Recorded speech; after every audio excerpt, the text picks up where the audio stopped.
नमस्कार, जय महाराष्ट्र. राज्याच्या राजकारणातून सर्वात मोठी बातमी. ठाकरेंसाठी दिलासा तर शिंदेंसाठी धोक्याची घंटा.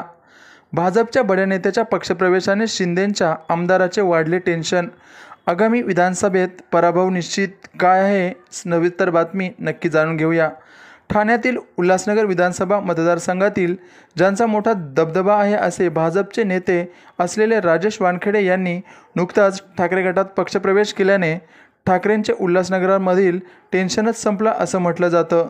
सद्यस्थितीत शिंदेंच्या शिवसेनेचे आमदार असलेले बालाजी किनीकर यांना 2014च्या विधानसभा निवडणुकीत राजेश वानखेडे यांनी कडवी झुंज दिली होती.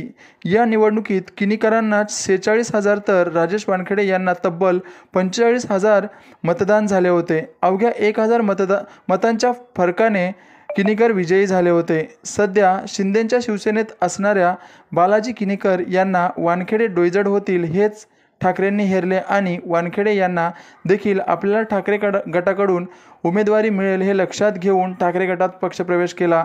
2014च्या विधानसभेत आमदार किनीकरांना टफ फाईट देणारे राजेश वानखेडे आता ठाकरेंसोबत असल्याने शिंदेंचे टेन्शन वाढलं आहे.